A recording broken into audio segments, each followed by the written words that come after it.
সারি সারি ঝাউবন, নরম বালুর দীর্ঘ বিছানা আর সামনে বিশাল উত্তাল নীল জলরাশি। হ্যাঁ, এটাই আমাদের প্রাণের কক্সবাজার, বিশ্বের দীর্ঘতম প্রাকৃতিক সমুদ্র সৈকত। বাংলাদেশের এই পর্যটন নগরীতে প্রতি বছর লাখো পর্যটক আকর্ষণ করে। আপনি যদি সমুদ্র ভালোবাসেন, অ্যাডভেঞ্চার চান অথবা পরিবার নিয়ে নিরাপদ ও আরামদায়ক ছুটি কাটাতে চান, তবে কক্সবাজার আপনার জন্য সেরা গন্তব্য।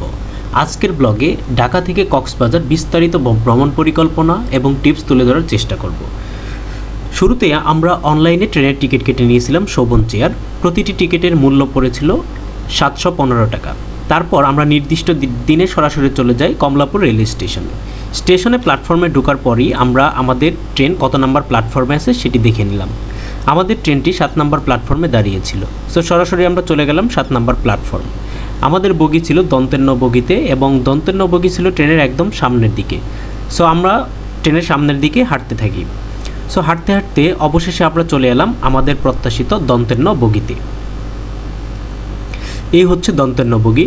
সো তারপর আমরা দন্তের ন বগির ভেতরে ওঠার চেষ্টা করি, কিন্তু আমাদেরকে বলা হয় যে ভেতরে এখন পরিষ্কার পরিচ্ছন্নতার কাজ করা হবে। সো আমরা ভিতরে আর ঢুকতে পারিনি। তখন বাইরে দাঁড়িয়ে থাকি কিছুক্ষণ। তারপর আমরা দেখতে পেলাম যে ট্রেনের ইঞ্জিন লাগানোর কাজ চলছে। সো আমরা যখন ভিডিও করতে যাই আমাদেরকে বলা হলো যে এখানে ইঞ্জিনের ভিডিও করা নিষেধ। সো তারপর আমরা এদিক ওদিক কিছুটা ভিডিও ক্যাপচারিং করতে থাকি। তারপর আস্তে আস্তে আমাদের ক্যাপচারিং শেষ হলে আমরা কিছু ছবি তুলি এবং অবশেষে আমরা আমাদের সিটে গিয়ে বসে পড়ি। এটা হচ্ছে আমাদের সিট। আমাদের বগিটা ছিল খাবার যে ক্যাবিনটা, সেই ক্যাবিনের পাশেই আমাদের বগিটা। সো এই বগিতে খুব কম সংখ্যক মানুষজন ছিল। আমরা খুবই আনন্দের সাথে এনজয় করতে করতে চলতে থাকি কক্সবাজারের উদ্দেশ্যে। বিস্তারিত আপনারা ভিডিওতে দেখতে পাচ্ছেন। তারপর আমরা ঘুমিয়ে যাই এবং ঘুম থেকে উঠে দেখি আমাদের ট্রেনটি অলরেডি কিন্তু চট্টগ্রাম স্টেশন ছাড়িয়ে গেছে এবং এটা হচ্ছে চট্টগ্রামের পরে, জায়গাটার নাম আমি সঠিক জানি না। তো এখানে হচ্ছে আমরা যাওয়ার পর দেখি যে খুবই কুয়াশাচ্ছন্ন একটা পরিবেশ। তখন কিন্তু সকাল হচ্ছে মাত্র। আস্তে আস্তে আমরা অবশেষে চলে এলাম আমাদের কক্সবাজার রেল স্টেশনে আসার পর আমরা স্টেশনে ট্রেন থেকে নামার পর আমরা দেখতেই পাচ্ছেন যে স্টেশনটা কতটা দৃষ্টিনন্দন। সো এই স্টেশনে আমরা কিছুটা ভিডিও করতে করতে স্টেশন থেকে বের হওয়ার পর আমরা খুঁজতেছিলাম যে এত সুন্দর যে আমরা যে ভিডিওতে দেখি, সো এটা আমি খুঁজে পাচ্ছিলাম না। পরে আসলে খেয়াল করি যে এটা তো আসলে দূর থেকে দেখা যায়। এই সৌন্দর্যটা দেখার জন্য আমাদেরকে কিছুটা দূরে যেতে হবে। সো আমি কাছ থেকেই কিছু ভিডিও নেওয়ার চেষ্টা করি এবং ভিডিও নেওয়া শেষ হলে আস্তে আস্তে আমরা চলে যেতে থাকি বাসের উদ্দেশ্যে। সো স্টেশনের সামনে আসা আপনারা দেখতে পাচ্ছেন যে শামুকের মতো যে একটা দৃষ্টিনন্দন একটা ডিজাইন করা আছে, এটার আমি কিছুটা ভিডিও করতে থাকি এবং ভিডিও করতে করতে আমরা যে ডলফিন মোড়ে যাব। সো ডলফিন মোড়ের জন্য আমরা সামনে আগাতে থাকি। তখন দেখি ডাকাডাকি করা হচ্ছে যে ট্যুরিস্ট বাসে করে নিয়ে যাবে। সেখানে ডলফিন মোড় পর্যন্ত ভাড়া নেবে প্রতিজনের 20 টাকা। সো আমি কিন্তু খরচটা ধাপে ধাপে বলার চেষ্টা করতেছি।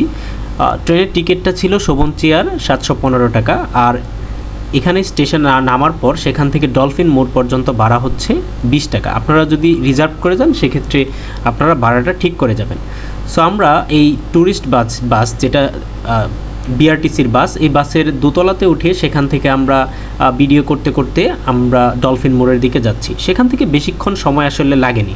তারপর আমরা চলে গেলাম হোটেল কক্স রোটানা, এই হোটেলটিতে।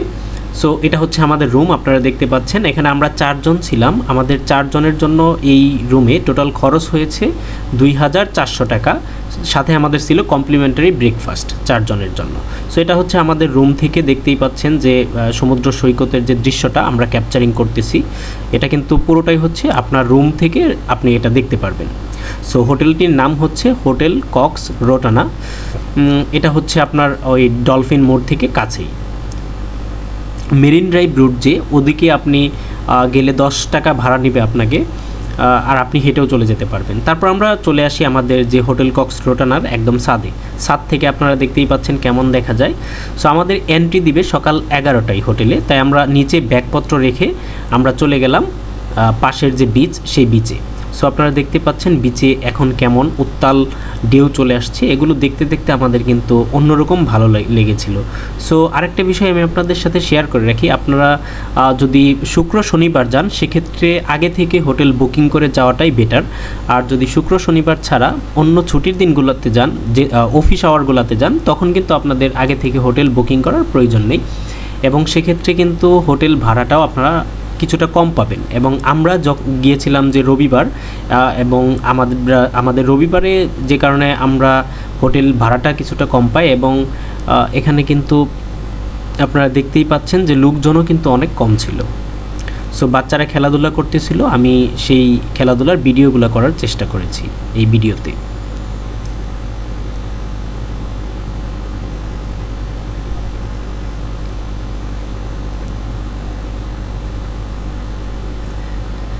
এভাবে ঘোরাঘুরি করার পর যখন আমরা অনেক টায়ার্ড ছিলাম, তারপর আমরা হোটেলে এন্ট্রি নেই এবং হোটেলে এন্ট্রি নেওয়ার পর আমরা আবার চলে যাই বিকালের দিকে, ফ্রেশ ট্রেশ হয়ে দুপুরে খেয়ে আমরা চলে যাই যে আমাদের ইনানি বিচের দিকে। সো আপনারা দেখতেই পাচ্ছেন যে ইনানি বিচে যাওয়ার জন্য আমরা অটো ভাড়া করে নেই এবং অটো ভাড়া দিয়ে যাওয়ার সময় আমাদের টোটাল ভাড়া লেগেছিল 4 জনে 150 টাকা। সো এটা হচ্ছে marine drive road. Marine drive রোডের সবচেয়ে আকর্ষণীয় বিষয় হচ্ছে আপনি এখানে এক পাশে সমুদ্র এবং অপর পাশে পাহাড় দেখতে পাবেন। সো একসাথে পাহাড় এবং সমুদ্রের সৌন্দর্য দেখতে হলে আপনাকে অবশ্যই কক্সবাজার মেরিন ড্রাইভে আসতে হবে, অন্য কোথাও আসলে এই সুযোগটি নেই বললেই চলে। সো আপনারা দেখতেই পাচ্ছেন যে অটো থেকে আমরা ভিডিও করতে করতে যাচ্ছি ইনানি বিচের দিকে। সো আপনারা দেখুন এই রুটটা। এখন আরেকটা বিষয় হচ্ছে, এখন কিন্তু এই মেরিন ড্রাইভ রোডে কনস্ট্রাকশনের কাজ হচ্ছে, যে কারণে আসলে অনেকটা ঝাঁকুনি ছিল এবং ধুলাবালি অনেক বেশি ছিল। সো আপনারা দেখতেই পাচ্ছেন যে এই মেরিন ড্রাইভ রুট থেকে সরাসরি দেখা যাচ্ছে নীল পানির জলরাশি। আস্তে আস্তে আমরা অবশেষে প্রায় চলে এসেছি আমরা ইনানি বিচের কাছাকাছি। সো বিস্তারিত আপনারা ভিডিওতেই দেখতে থাকুন।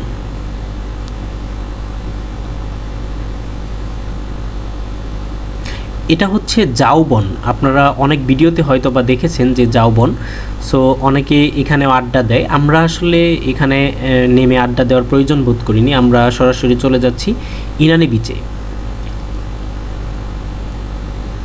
রাস্তার পাশ দিয়ে আপনারা এগুলো দেখতে কিন্তু ভালোই লাগে। সো অবশেষে আমরা চলে এলাম ইনানি বিচে। অটো থেকে নেমে আমরা চলে যাচ্ছি ইনানি বিচে। যাওয়ার আগে আমরা এখান থেকে হালকা কিছু নাস্তা পানি খাওয়ার ব্যবস্থা করে নিলাম। তারপর আমরা হেঁটে হেঁটে যাচ্ছি ইনানি বিচের দিকে। সো ইনানি বিচে এসে দেখলাম যে অনেক বিশাল ঢেউ কিন্তু এখানে আছে। সো আপনারা দেখতেই পাচ্ছেন বিশাল বড় বড় ঢেউগুলোর ভিডিও আমি করতে থাকি। ঢেউয়ের ভিডিওগুলো কিন্তু আসলে অনেক ভালো লাগে। তারপর এখানে আমি কিছুটা হাঁটাহাঁটি করি এবং এই গাড়িগুলো কিন্তু আমি ড্রাইভ করেছি। গাড়ি ড্রাইভ করার জন্য আমাদের খরচ পড়েছে 200 টাকা করে এবং শর্ট ড্রাইভ ছিল 200 টাকা। আমি আসলে তেমন একটা দামাদামি না করে নিয়েছিলাম এই কারণে। সো ইনানিতে আপনারা দেখতে পাচ্ছেন যে এখানে কিন্তু পাথর আছে এবং এই সৌন্দর্যটা আপনি অনেকটা টেকনাফের সৌন্দর্যর মতো উপভোগ করতে পারবেন। সো এই পাথরে আমরা কিছুটা ছবি তুলি। আরেকটা বিষয় আপনাদের সাথে শেয়ার করি, সেটা হচ্ছে আপনারা যদি ক্যামেরাম্যান দিয়ে ছবি তুলেন সেক্ষেত্রে আগে থেকেই কত টাকা করে প্রতি ছবির জন্য নেবেন সেটা ঠিক করে নেবেন এবং এটাও ঠিক করে নেবেন যে আপনারা যখন ছবিগুলো নেবেন তখন আপনারা নিজেদের মতো চয়েস করে নেবেন। সো ছবি প্রতি এটা ডিপেন্ড করে, 2 টাকা দিয়েও তোলা যায়, 3 টাকা বা 4 টাকা। আমরা একটা ক্যামেরাম্যানের কাছ থেকে 2 টাকা করে ছবি তুলেছিলাম, আর একটার কাছ থেকে 3 টাকা করে ছবি তুলেছিলাম। সো এটা হচ্ছে ইনানি বিচে। আপনারা দেখতেই পাচ্ছেন যে এখানে পাথর। এখন আমি সূর্যের দিক হয়ে যখন ভিডিও করি ভিডিওটা তেমন একটা ক্লিয়ার আসতেছিল না।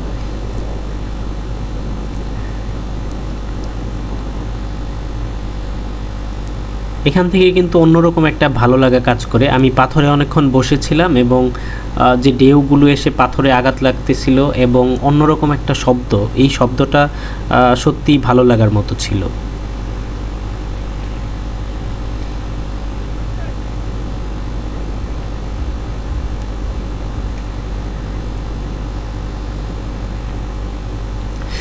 আমরা কিন্তু এই ইনানি বিচ ঘোরা শেষ হলে তারপর আমরা চলে গিয়েছিলাম হিমছড়ি ঝর্ণা, সেখানে হিমছড়ি পাহাড়ে উঠেছিলাম এবং হিমছড়ি পাহাড়ের উপর থেকে আমরা যে বিচের ভিউটা নেওয়ার চেষ্টা করেছিলাম।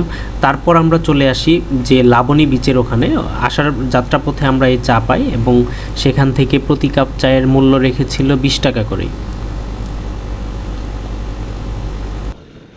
এটা ড্রাইভ করতে আমাদের খরচ পড়েছিল 200 টাকা, শর্ট ড্রাইভ। তো আপনারা একটু দামাদামি করে নিলে দাম কিছুটা কমাতে পারবেন। এবার আসি টোটাল আমাদের কত টাকা খরচ হলো। যাওয়া আসা এটা সব মিলিয়ে 715 টাকা করে, আমাদের 1430 টাকা হচ্ছে ট্রেন ভাড়া। আমরা রুম নিয়েছিলাম, সেটা কমপ্লিমেন্টারি ব্রেকফাস্ট সহ আমাদের 4 জনের পড়েছিল 2400 টাকা, অর্থাৎ পার পারসন হচ্ছে 600 টাকা। এখানে আমাদের টোটাল 2100 টাকা। এছাড়া আমাদের খাওয়া দাওয়া এটা এক একজনের ডিপেন্ড করে, আপনি কোথায় খাবেন কী খাবেন তার উপরে ডিপেন্ড করে। তো সব মিলিয়ে আশা করা যায় 3000 থেকে 3500 টাকা হলে আপনারা খুব বাজেট ফ্রেন্ডলি একটা ট্যুর দিতে পারবেন। সো সবাইকে ধন্যবাদ জানিয়ে আজকের ব্লগ এখানেই শেষ করছি। পরবর্তী ব্লগের জন্য সবাই সাথে থাকুন। ধন্যবাদ সকলকে।